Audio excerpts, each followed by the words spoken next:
North, Central, South America, and around the world, you're listening to the Hour of the Time. I'm your host, William Cooper. On the line with me, folks, is Gene Miller from Swiss America Trading, and before I let him say anything, Gene, I want you to please, on behalf of all the listening audience and myself and my family, Annie and Pooh, and Carolyn Nelson, who's here with us, we want to wish you our heartfelt congratulations and best wishes for the new addition to your family. Well, thank you. I guess that's how I wanted to start the program on tonight. I guess the best news I have is the new birth of our son. His name is Jonathon Craig Miller. And he was born, I guess it would be Tuesday morning, 12:42. In the morning, and he weighed 6 pounds, 10 ounces, 19 inches long. Well, that's wonderful. Were you able to be with your wife when the baby was born? Oh, I saw the whole thing.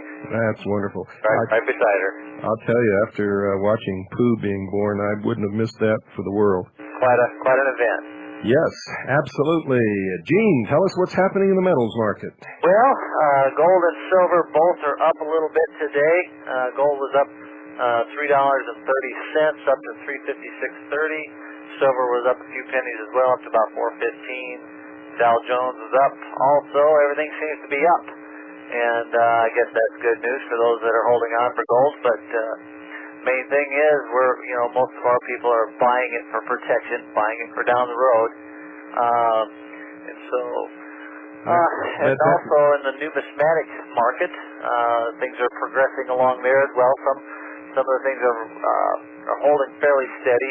Now, we have a couple of issues that your listeners may be interested in. In fact, had quite a few people take advantage of it, and that's Morgan silver dollars, both mint-state 66 and 67, and then also some peace dollars, mint-state 66 peace dollars. And what I'm telling the people, unless they absolutely want these things for their collectible value, don't fall in love with these things. But what we're doing in particular with these is because of the low population of the coins that are out there, and the strength that's within Swiss America. We're buying up just probably as many of the coins as we can find, and actually it's driving the market up fairly nice. What I'm instructing my clients to do is buy these for the short term and turn around, take the profits, and then go back in and buy either bullion or low-grade numismatic coins, or even the smaller denomination silver or small fractional gold piece. But what's happening is, from in the short term, they're able to buy considerably more of the bullion than they would be if they just bought it outright right now. I apologize for my phone. Somebody's trying to beep in. But it's what we call ratio trading, and we're just taking advantage of the market right now. It's moving up, like the 66 peace dollars. We're looking at probably 3 or 4 months seeing maybe a 50% to 100% return on your money. So that's not too bad. Turn around, put that back into the bullion market. No, that's not bad at all. In fact, it's very good. A lot of our listeners were able to get some good deals in gold and silver on this downturn. Yeah, and so you take advantage of it while it lasts, and stock up on it. That's right. Remember, folks, I don't recommend that you do this to try to make some big giant profit or make a killing on the market, because I'm going to tell you right now, unless you're one of the big players, you're not going to do that. You might make a little here and a little there, but what we recommend on this show, for the reason that you should get into gold and silver, is to protect what you've earned all your life against what's coming in the future. Oh, exactly. And this is one way we're just showing them how to beat the system in a sense. Like I say, we're not in here to make anybody rich overnight. We're just in it to, if I can show them a way that they can get a lot more protection, a lot more gold for their money, and really there's no downside risk on it, because I tell my clients the worst case scenario is if they had enough money to buy 10 coins and to buy 20 coins, and the worst case scenario is they'd still get 10 coins. So they really had nothing to risk by trying, and the market's in a position to do that. You know, if bullion is what they want, you know, we'll give the client whatever it is they're looking for. But the timing is right to make your move, because with the things that are happening around the world, the unrest, all these things are just going to contribute to gold and silver continuing to move upward. Now, I still get requests from people outside the country for a phone number that they can call. Can you give me 602-953-6000. I don't know what the overseas extension is all on that, but I know that's the regular number that they can call. Is 602-953-6000. Yeah, the problem is they hear me give the 800 number, and they can't call an 800 number from outside the country. Right. Yeah, it only works in the United States. And for those, if you don't know by now, it's 1-800-289-2646 or 1-800-BUY-COIN. That's right. 1-800-289-2646. That's 1-800-289-2646. For those of you outside the United States, the number is 602, that's the area code, 953-6000. That's 6000. 602-953-6000. Any parting things you want to tell the audience? Call for our newsletter if you don't have that yet. We have one called The Right to Own Gold, very good. Another one entitled How to Stop the New World Order. We'll send you all of it that we have. Also, because I'm just feeling pretty perky and good about the birth of my son, and remember his name, Jonathon, because if you call me the rest of this week and if you speak to me and you mention his name, and if you're ready to buy gold, I'll give you a deal that you can't refuse. Hey. I'm pretty good about it, so give me a call tomorrow, and you'll be happy you did. Let's just put it that way. Anytime you call, folks, please ask for Gene Miller. He's the one that devotes his time to this program. He was instrumental, in fact, in bringing about the sponsorship of the Hour of the Time with Swiss America Trading, along with Craig Smith. And, of course, you've heard that he's been right in here with us all the time. Thanks very much, Gene. And again, thank you. Congratulations. Tell your wife we wish her the best, and, of course, the little one, too. All right, thanks. Good night. Good night.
And tonight, ladies and gentlemen, we bring you another Revelation expose in the voice, the very voice of the person who is being exposed. This is the best way we like to do it, and you can never accuse me of lying. Now, I want to preface this before we roll the tape, folks, with the fact that I am a strict constitutionalist. I believe that everyone has a right to practice the religion that they wish without anybody else sticking their nose in it, except when they're hurting other people or when they deceive other people by telling them they belong to a religion that they don't belong to in order to get those people to accept them or follow them or be manipulated by them. So it is not the religion that I have a problem with. It is the fact that this person, when he has met with identity Christians, has sworn that he's an identity Christian. When he's met with charismatics, he was a charismatic. When he has been with New Age people, he's tried all the different religions and has never found one that has suited him. And, of course, when he's with born-again Christians, he's a born-again Christian. When he's with, in fact, he changes religions like some people change socks. So tonight, you're going to hear the religion that this person really belongs to in his own words, ladies and gentlemen. And the religion is not in any way, shape, or form Christianity. He has the right to belong to that religion if he so desires, and so does anyone else in this world, but he does not have the right to deceive other people by telling them that he belongs to their religion when he's speaking to them, when in fact he really does not. Pay close attention. And yet the most exciting things in my life, I bear you testimony right now, the most exciting things in my life have happened in the temples of the Lord. In St. George Temple, in Mesa Temple, right here. Just absolutely unspeakably wonderful, exciting things. When they started telling me about a temple, see, that was new, and I liked that idea. And so it wasn't very long until my wife and I and my two children, 3 and 4 children, I got 2 dads already gone, Jim 34 and Dave 32, but Michael was 22 now, and Melody will soon be 19. They were still with us. This was back in 1984. We were baptized, and then I was able to baptize my wife and my kids. And then in the next year, 1985, we were sealed, and telling you, we stood witness. My wife and I did in Las Vegas here a few months ago. A friend of ours came up from Tucson, was married there at Casino. Big difference, I'm here to tell you. The neon light and the plastic flowers and the Reverend Jim fingers sitting there going like this. They'll do your part, you're out of here. And be kneeling across the holy altar in the house of the Lord, knowing that this is for time and eternity. And then, if you imagine, boy, my feet didn't hardly touch the ground when I was able to be baptized for my grandfather and for my dad. And then I was able, I think this is one of my biggest thrills, I was able to take my wife and baptize her for Mary Ella Gundy, my grandmother, and we were able to do those sessions, and we were able to do all those things. Boy, I'm here to tell you, you talk about the fullness of the gospel. Now, we didn't win around. Some of us are just a little slower, a little hard-headed than others. It took me longer to get caught up with a lot of you fellows. But there's a whole bunch of guys that are still out here that still don't have the Word. And so the wonderful things that have occurred to me, have happened in that temple. It wasn't long. My wife and I will share one more story with you before I jump on. We were in the temple in August of 85, and we made a goal to do 100 sessions by the first of the year. And St. George is like 3.5 hours from our house, but by airplane it's only 40 minutes. And so we were up there a lot with as many friends as we could pack into the bird each time we went up. And we were able to complete those sessions. As a matter of fact, I had to go on a mission just before the first of the year. My wife, by herself, made up all those that I wasn't able to finish. But something happened that I'll share with you. I'll be careful how I do it, but it's one of the most exciting things that ever happened in my life. And as I was completing the endowment, you can imagine, I'm doing the best I can now to get everything right. As I was completing the endowment, the veil worker just turned me around and said, "Here, you work this station," and walked away. I had about 3 heartbeats. And I had zero idea, honestly, of what was going to happen in those three heartbeats, except I was so thrilled. I didn't know what to do. Usually I'm not caught speechless. But I just said, Father, this is yours. And you know, it was wonderful. And I was so thrilled that when I got in to see my wife, she was waiting with her foot tapping and said, what happened to you? My feet were even on the ground. There's a big smile. I went on out. And you know, we got in the bird the next day and flew to the major temple, and the very same thing happened. Just like it was there. I went back to St. George and saw the temple presidency. They said, I think maybe you got a calling, folks. And boy, what a wonderful time it was, being able to work there in the house of the Lord as we work with these missions as they came to us. Now, I got in a lot of trouble. As a matter of fact, I was up seeing Ed Meekum. He invited me up, and as I was walking out of the State House, this was before all the massive petitions against him, there was a photographer there, and he took my picture. They were kind of waiting in ambush for him, I think, in those days. And next thing you know, on the front page, a full color page of the Beehive newspaper, which is in about 5 states, it says Warren Rambo on there. Well, it wasn't long before the mission president in Las Vegas called me on the phone and said, "Oh, you're to report to Ezra Taft Benson in Salt Lake City, ASAP." Well, I paid the song dong I read it. And I've been given credit for slaying 400 of the hated enemy. But I'll tell you, I froze at that point, and because I didn't think anybody saw the wizard, very frankly. So I told him, in the Emerald City, and what happened, I guess you deserve a little explanation of why, when he looked at the one he got, out of all the 6 million people, why have all of a sudden the finger on me? It wasn't that. I had got myself in trouble. I'd been sent into Burma by the White House to confirm whether or not this drug war, Coon Stop, had U.S. prisoners of war. When I got in there, he didn't have any prisoners, but boy, did he ever give me the lowdown on government drug operations. I'm not talking about his government, I'm talking about the U.S. government, and I had it all on videotape. Well, I'm just a messenger. We were fortunate, we were the first U.S. agents ever to go in and come out alive. This guy's the most heinous drug criminal in the history of the world. At least that's what Attorney General Thornburg called him when he indicted him. The CIA had a 7-digit figure on his head for bounty. I was too much like an assassin. I thought maybe they were trying to get rid of me when they said, "Oh, you go into the Golden Triangle, see whether General Tucson had any U.S. prisoners? What would you have done?" Well, I said, I got David Weekly and ABC were with me. The point is that when we came out of these videotapes, I was told, if you don't erase and forget everything you've got, you're going to hurt the government. Well, see, hard-headed, I said, whose government? People were facetious, wasn't it? And they said, look, folks, nobody wants to hurt a war hero, but don't you make the government go drunk. Because we'll take you on and we'll put you under the prison. We will bring aggravated charges and hostile witnesses against you. You will serve 15 years as a felon. Now, I don't know how you feel about being accused, not by City Hall, but by the White House and the State Department and the Justice Department of being a felon. But I have served in the uniform of the United States all my adult life.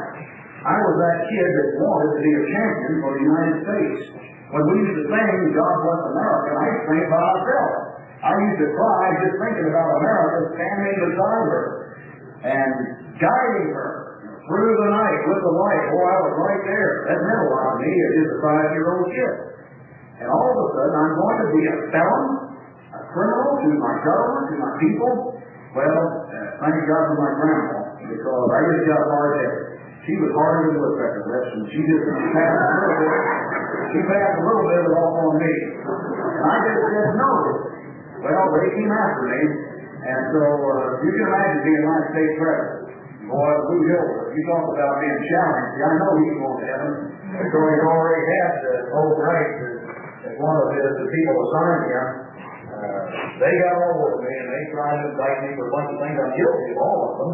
And when Lou called me into his office, he said, "Oh, you're in trouble. You're going to be a lawyer." I said, "President Hilfer, I don't think much lawyers. I think they probably belong on the bottom of the ocean with international language." He said, "I know, folks. He said, you're going to need a lawyer. This is a whole different arena for you. And he said, I've got a lawyer for you. So he said, you go over to see Lamont Mills. Lamont Mills was the U.S. attorney for the first 4 years under Ronald Reagan. Lamont was a Vietnam veteran. They knew I was here to set up. So Lamont said he knew I didn't have any money, so he said, Bo, I'm going to defend you for free.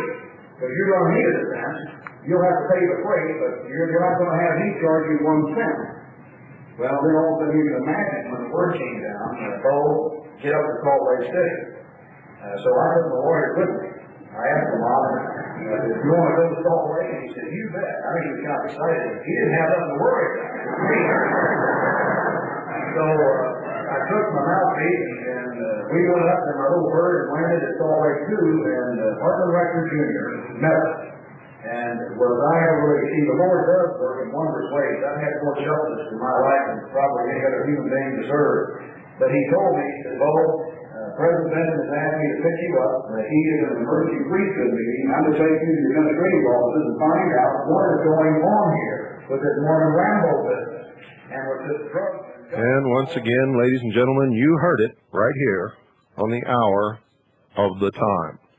I know people as recently as last month who have asked Bo Gritz, are you a member of the Mormon Church? And he's looked them right in the eye and said, no. But I do sometimes go to the little Mormon church there in the valley where I live with my wife because there's no other churches around that I can go to.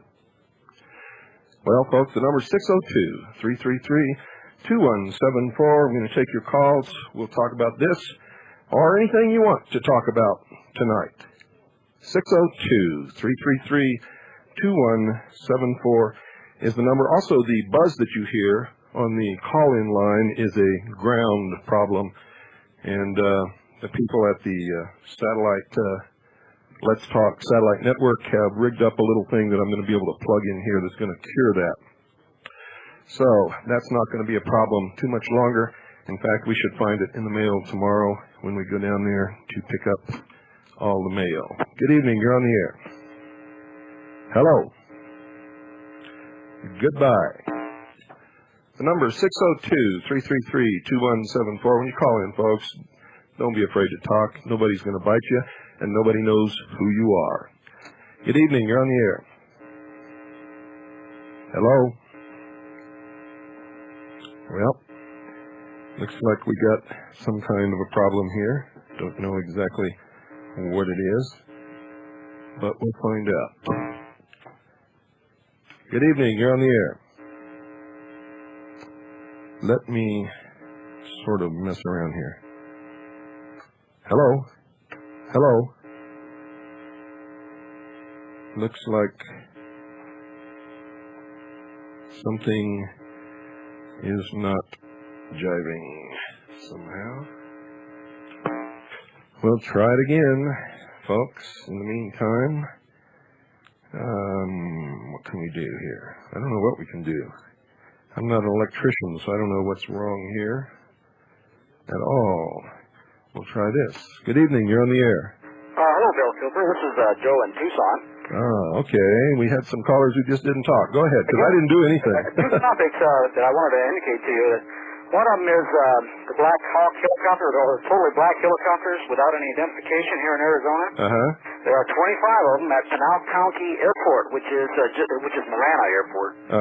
It's a civilian airport, open to everybody except there's a guard at the gate and you can't get in.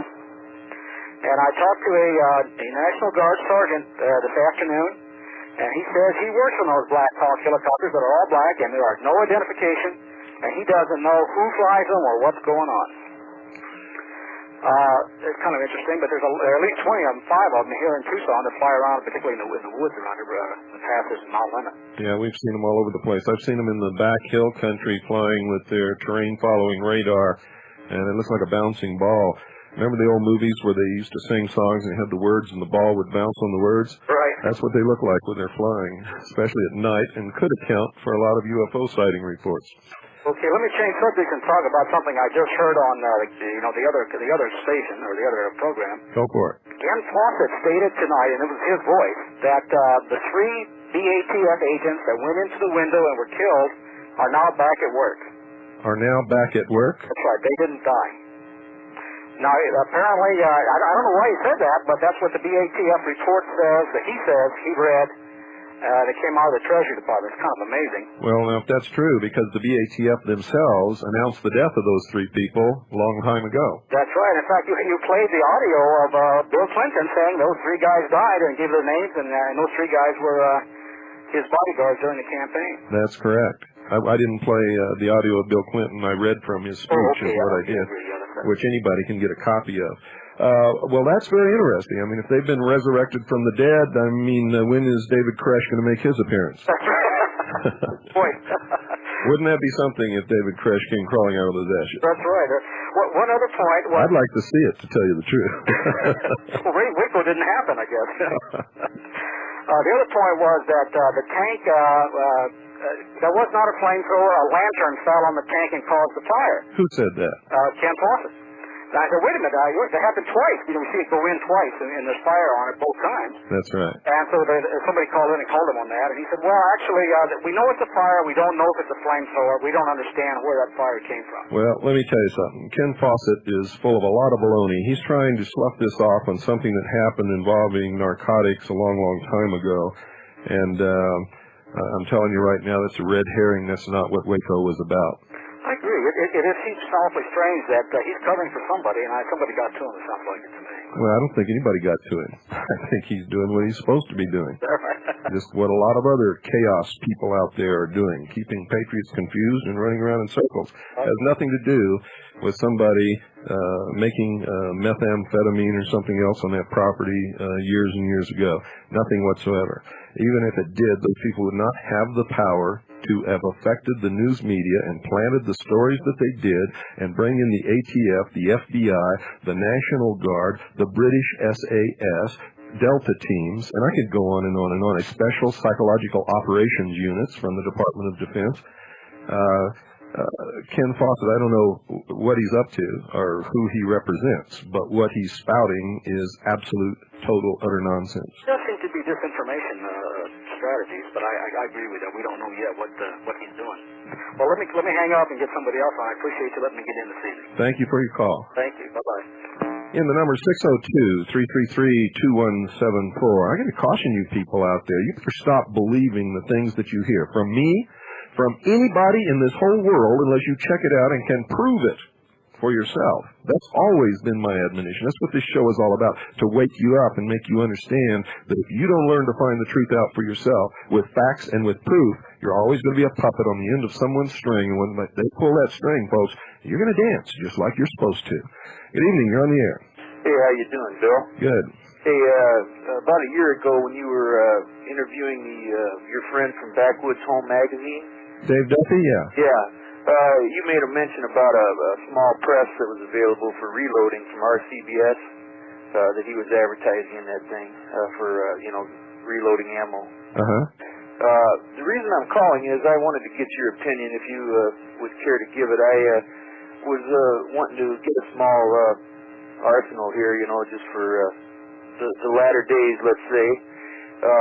Would you, let's say a hunting rifle and a shotgun and a pistol and a assault rifle, quote unquote. Would you recommend going with a rifle that would be interchangeable with the U.S. military arms?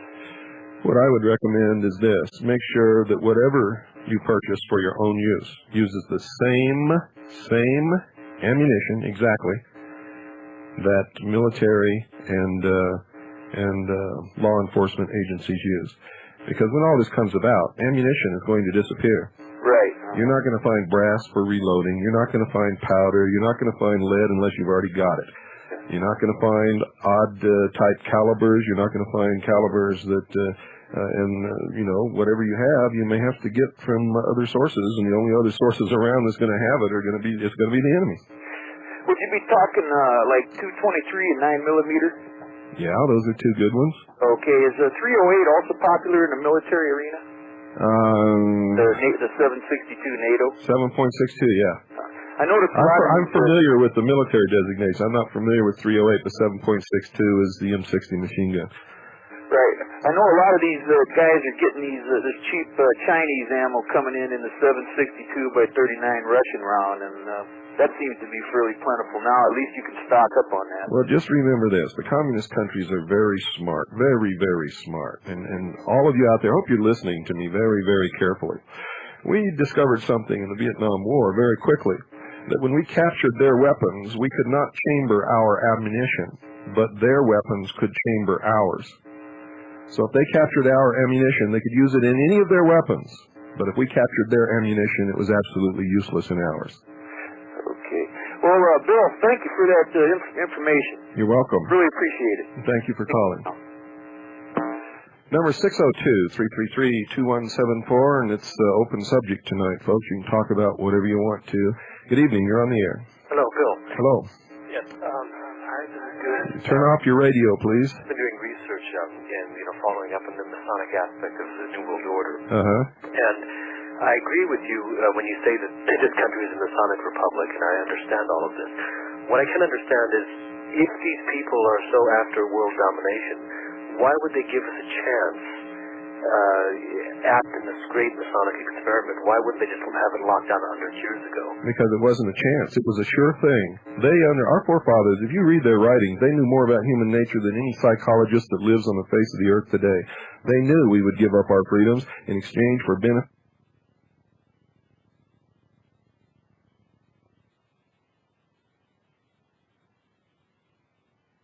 Our liberties and preserve the republic. They also gave us everything in the Constitution that we could use to destroy our own selves. They understood that human nature is such that if we can get something for nothing, and if we think it's for nothing, that's the way we're going to go. And that's exactly what has happened. So it was just sort of a hollow gesture, because they knew what the outcome would be.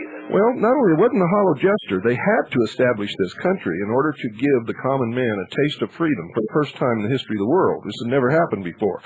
It was the catalyst that toppled the kings and queens from their thrones in Europe. It took away the power that opposed them.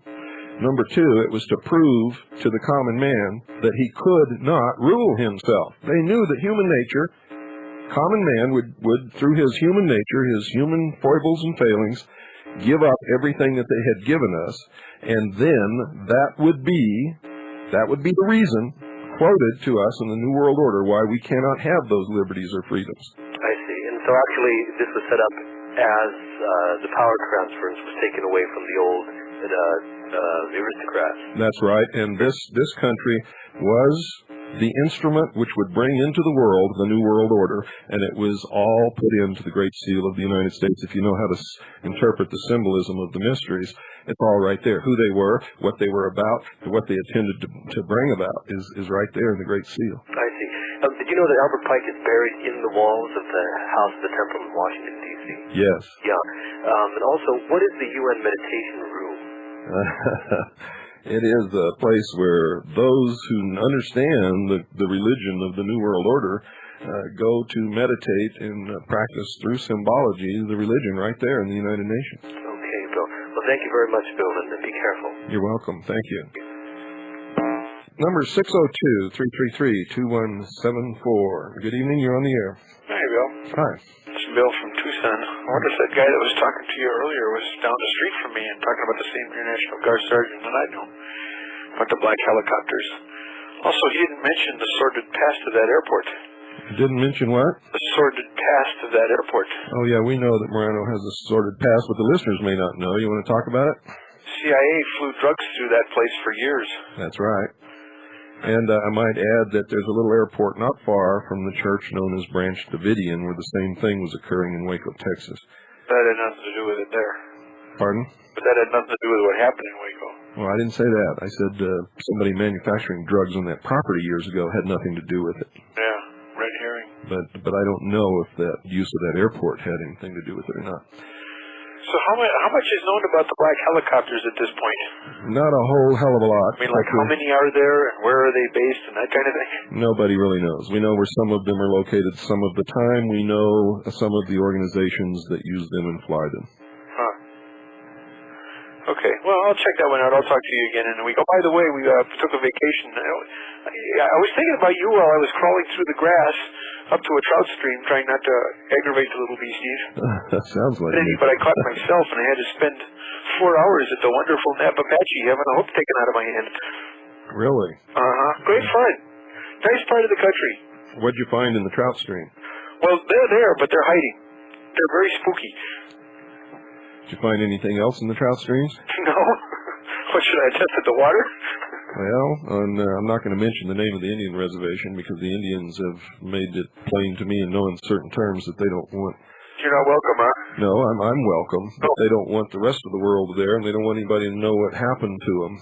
But they have begun finding little metal dishes in their streams. Metal dishes? And in these dishes were little pellets, and they didn't know what they were until somebody thought to check them with a Geiger counter, and these were radioactive pellets in these little metal dishes in the streams on the Indian reservation. You mean like dumped there or placed there? Placed there intentionally in several different locations. No kidding. Now, I don't know what the purpose of that was, but that's pretty weird. They called us in there to consult us about it, and we gave them everything that we could as far as knowledge and what we thought, and they asked us please not to divulge the tribe or the location, and we promised that we wouldn't, and as always with sources, we never do, and we left. Huh. Also, they've really been messing with the Indians. We had a call from the Indians at the Pine Ridge reservation up in South Dakota, where they filmed Dances with Wolves, by the way. And they had told the Indians that they were going to do a blind test on hepatitis A and hepatitis B, and that they were going to inoculate all the children of the tribe, but they were not going to tell them whether they got hepatitis A or hepatitis B, and then they were going to do this medical study. Well, our advice was... like they were going to infect them? Well, we don't know what they were going to do, but we already know that all the tests have been done on hepatitis A and hepatitis B vaccine, and that this was some kind of a scam they were running. We had no intention of what their real intent was, but we advised the tribe, and we gave them a copy of my book and Dr. Strucker's information, and we advised the tribe under no circumstances should they allow their children to be vaccinated with hepatitis of any kind, unless, they had a better explanation than that, and the tribe managed to stop it. So we do a lot of things. CAGI does an awful lot of things across this country that no one even knows about, simply because unless somebody asks us, we just never tell them. Anybody making any effort to videotape any of this black helicopter business? Oh, there's a lot of people have videotaped it. I have tons of photographs that people have sent me of these things flying in the air. Some of them are real good photographs. Some of them are worthless, but I don't want anybody to be discouraged from sending anything in because you think you're not a good photographer. You don't know what we're looking for. So sometimes when you think the photo's no good, it's a gem. Yeah. Okay. I've noticed that on a lot of the National Guard helicopters are so darkly painted that you can't tell if they're black or not at any distance. Well, that's true. But up close, when you can get, when I'm up close, I'm talking about within 200-300 yards. You can tell whether the color is olive drab or black. What did you say about something in the FAA regulations that they got to be marked? All aircraft during peacetime must be marked, and all aircraft must fly above 500 feet. So, is there? How do they get around that, or do they just ignore it? Hey, you got to ask the FAA, man. You're asking the wrong person. I guess they just get around it by doing it, and nobody makes any complaints, and the FAA have another agenda altogether and probably don't care about enforcing their own rules. So, crazy. Okay, take the next call. You're welcome. Thank you for calling. Number 602-333-2174, folks. And by the way, during the daytime, that number is our fax number. In fact, for 23 hours out of the day, that's our fax number if you'd like to fax us anything. When I got back from D.C., I had about 27 feet of fax paper on the floor. And I'm still reading it.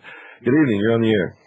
Hi, Bill. This is Roy from Covina. Hello, Roy. Yeah, I just wanted to talk to you about Bo Gritz. He was talking about the fact... You need to turn off your radio, my friend. Okay, just a second. Folks, when you call any radio station, you got to do a couple of things. Number one, turn off your radio. Number two, put your mouth directly in front of the mouthpiece and talk louder than you normally would. Okay, Bill. Is that fine? That's great. Okay. I just wanted to talk to you about Bo Gritz, where he was on and off about admitting if he was a Mormon or not. Sure. Well, I have a tape that was made by him kind of promoting the book that he has in there where he admits that he was a member of the Mormon Church for several years. And I was just wondering what you thought about that. If you need that tape, I'm willing to send it. We want any tape that anybody has of Bo Gritz, either on videotape or audio tape. We don't care which. Now, if you want to make a copy and send us the copy, that's fine. If you want to send us the original, we'll make a copy and send your original directly back to you. If you can find a tape, and we know that there are tapes out there because we know he said it twice on the Billy Goodman happening in 1989, and he also said it when he gave his talk, when he introduced himself at Freedom Colony in Las Vegas at the Showboat Hotel, that he was a 32nd degree Freemason of the Scottish Rite. So if you can find an audio tape or a videotape where Bo Gritz says in his own voice that he's a Freemason, in any kind of words whatsoever that says definitely that he's a Freemason or a Mason or a Scottish Rite or anything like that, for the first person that puts that tape into my hands will get $500 right out of my own pocket, folks. It doesn't come out of Cadgy, doesn't come out of any place else, come out of my own pocket. So all of you out there who have Gritz tapes, we need all the tapes that we can get. We're going to show America who this guy really is. And we're doing a really bang-up good job of it already, as you have already learned. And tomorrow night we're going to expose some of the fraudulent material that he's got in his book. Yeah. And I just wanted to make a comment about the caller who just called wondering about the ammunition and what type that he would want to use. The 308 round is the round that is used by the snipers right now. Your voice is falling off. Sorry about that. It's just the phone here. The 308 round is the round that the U.S. snipers use, the Marine Corps and several other agencies use as their primary bullet for their weapons. So that would be a good choice for him. Yeah. Okay, and I just wanted to thank you for the job you're doing. Thank you for calling. Thank you very much. By the way, folks, those of you who are so enamored and in love with automatic weapons, you give me one good man that can hit his target every time he shoots at it at 200 yards, and you can take all your automatic weapons and throw them in the ocean. Good evening. You're on the air. Hello, Bill Cooper. Hello. This is Paul from Percy. Hello, Paul. I was down in D.C. for Project 93 last Wednesday, and I was in the District of Criminals for the first time. I looked around at that huge bureaucracy that we taxpayers support, and I'm amazed. Well, you know, in reality, none of your tax dollars go to support it. All of your tax monies goes to the Federal Reserve to pay the interest on the debt. Did you know that? Indeed it does. My wife and I took time to go into the Senate building and Congress, and I have an interesting point here, that the American flag that was hanging in Congress was the conventional flag that we all see. But in the Senate chambers, the flag had that gold braid around the perimeter. Do you have any idea why that is? Yes, I do, but I don't have time to educate the world on it. It's the symbol of the executive branch. It's the flag that's flown when a territory or a region or a state is under martial law. It's known as an admiralty flag. It also can represent, and in this case does represent, international law ever since the United Nations Treaty was signed, in fact. So it depends upon where it's flown. In the Senate, it would represent the sovereignty of the United Nations versus the United States. I see. Well, I was disappointed at the turnout there. But a few patriots made it down there, and we're making our mark. I spent a half an hour with my congressman talking about that, and he was very pleased to know it, although he said he knew nothing about the Federal Reserve. And I think that's the story you hear from most congressmen. They just don't know. So hopefully we'll wake up the world. Well, we're sure trying, but I got to tell you, see, I'm a realist. I don't stroke myself, and I don't like to masturbate. You know what I mean? If I do something, I want it to be productive, and I want it to be dealing with reality. And from what I saw in Washington, D.C. on September the 29th, the reality is that we're probably not going to stop anything. But I'm going to keep trying, and I want all of you to keep trying, because sometimes in history there have been known miracles to happen. You have described it well. That's right. Thank you very much for your efforts, Bill. Thank you for calling, and thank you very much for being in Washington, D.C. Number 602-333-2174. Good evening. You're on the air. Bill. Yes. glad I got through to you. I'm really enjoying listening to your mystery school tapes. I tape most of them when I can. Reception is not always good. I was going to ask you, do you have any Betty Mills tapes available? We just have the one program that we did with Betty Mills that's available. Have you got a tape list? Yes, I do. I got it in the mail a while back when you had Ralph Epperson on. I sent on. I got the book Unseen Hand, and it's really a great book. Yeah, it is. I'm going to order a couple of tapes, especially the 68th Convocation tape. I think it's one of the best tapes. Oh, I'm glad you mentioned that. We have three copies of the entire book, Xerox, of the 68th Convocation of the Rose Cross Order. I don't know how we're going to decide who's going to get those copies or even what we're going to charge for them, because we're not going to pick them up till tomorrow. I don't even know what it costs to have them duplicated. But we're way out in the country, and we don't have any of these cheap places. It's either 10 cents or 6 cents, depending upon how many pages you have. So hopefully we got 6 cents. And if we did, we'll figure it out. And I got to figure out how am I going to make it available to you people out there, because I've only got 3 copies. Maybe we'll have a contest or something, and whoever wants to purchase it can enter the contest, and the 3 top winners can get them. Well, I called the Philosophical Printing Company in Quakertown, and they told me they knew of that book. The lady that I talked to knew of it, but it's not on the list. They sent me a book list. Oh no, it's been out of print for years. It was printed in 1916 and never printed again. It sure is a prophecy, isn't it? Oh, hey, what you heard me read to you from that book on this show is nothing compared to what else is in there. I would love to get my hands on a copy of the book. I would pay for it. Well, if there's a big enough demand, maybe we'll have it reprinted. I don't know. We'll find out. The copyright expired so many years ago that anybody can print it that wants to. Well, I'm going to send in an order for that tape, the Rose order tape, and a Betty Mills tape. Okay. And I'll send you a little note then with my address and get on my hands and knees and beg for that book. Well, I don't want you to get on your hands and knees and beg. We'll figure out some way it's equitable to deal with these 3 copies we have. Glad I got to speak to you. You have a great show. You're doing a great work, and keep up the good work, and I'll be talking to you again. Thank you, and thank you for calling. Thank you. And let me see. What else was I going to say? Oh, yeah.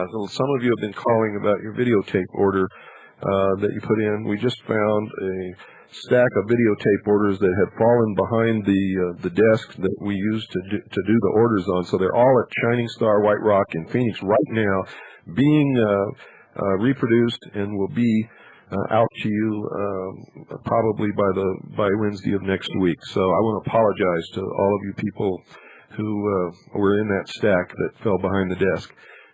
Please accept my sincere apologies, and your videotapes are on the way. Good evening. You're on the air. Oh, good evening, Mr. Cooper. My name's Bill. I'm calling from Lincoln, Nebraska. Hello, Bill. Hi. The reason I'm calling is several months ago you had a report of the FDA rating doctor's office. Dr. Wright, yes. Right, in the Pacific Northwest? Yes. Yes.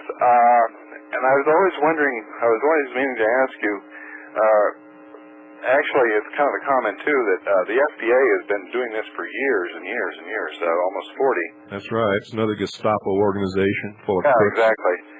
Because they did the same thing to Wilhelm Reich in Oregon, Maine, when he was selling these orgone accumulators, which is basically just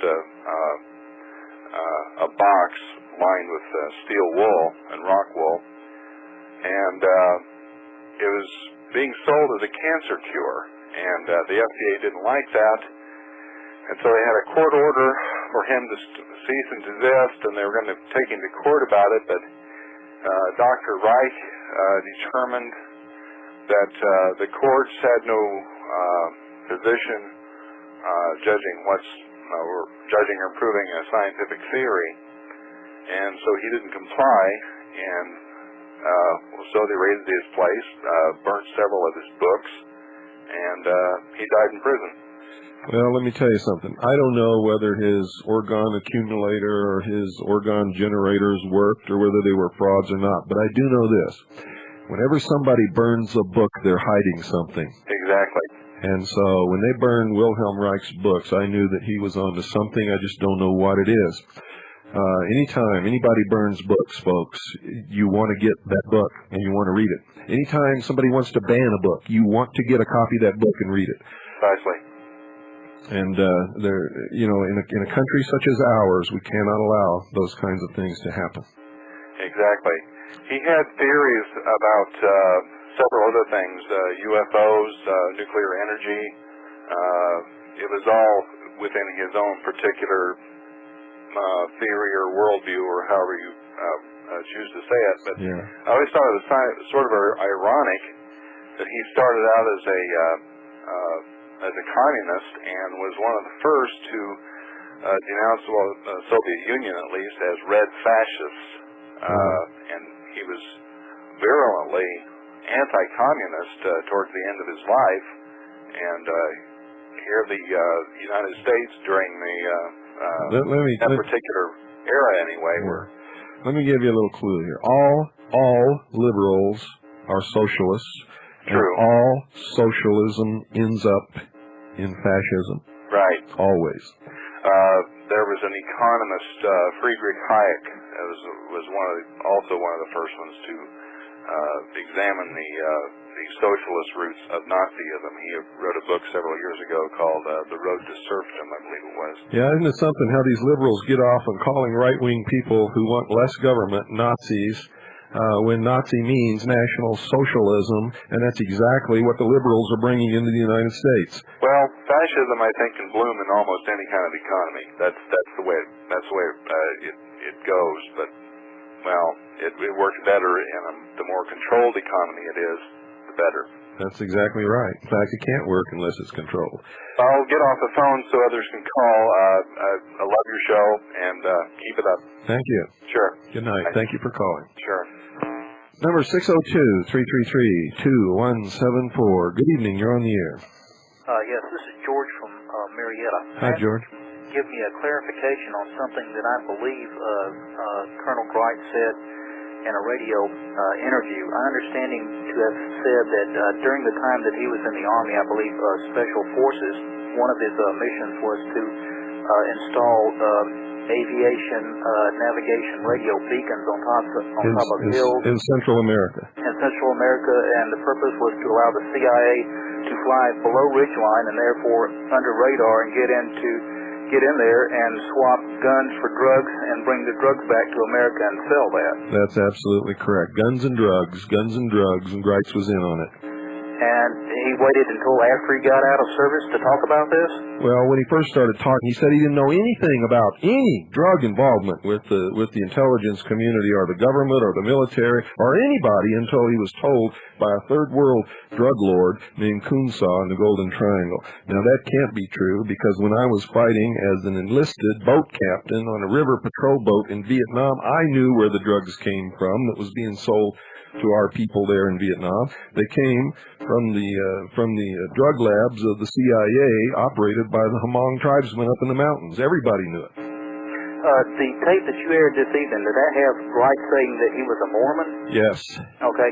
I was there on the Capitol steps with you and Davey, and I had to ride the Greyhound bus up there and back and do without sleep for 2 days. I don't have a job, and I don't have any money, but by God, I was there. I figured there are at least 1 million Americans who've had liens, levies, seizures, or adverse actions taken against them by the IRS, and if only 1/10 of them had been there, there would have been 100,000 angry people up there, and they would not be there to talk about NAFTA. You got it right, my friend. You got it right. And I want to thank you for being there and for making the sacrifice that you did. It's commendable. It's what everybody should have done, and you did it. Well, the people that weren't there, they have to understand that because of their inaction, they have brought us a little bit closer to requiring a shooting war in order to turn this country around. Well, let's hope it never comes to that. One of the reasons for this program is to try to wake up enough numbers of people so that doesn't have to happen, but Project 93 just sort of shot that in the butt. You're right. There is no organization for patriots. There's no formal... There is no patriot movement in this country. There's a whole bunch of deceptions being run by the opposition in total control of Freemasons. C. Brown, the Gritz's partner in his new organization, is an admitted 32nd degree Freemason of the Scottish Rite. Nord Davis Jr. is a 33rd degree Freemason of the Scottish Rite. I could go on and on and on and on and on, but it doesn't make any difference. Everybody out there call me a liar and say that I'm full of crap, and nobody does anything anyway. You saw Project 93 in Washington. That was a heartbreak. Yep. Well, I want to thank you for calling, my friend. We're just about out of time. I enjoyed it. Well, folks, that's it for another night. Stay tuned tomorrow night. We're going to expose some more of Bo Gritz right out of his own book. Good night, and God bless each and every single one of you.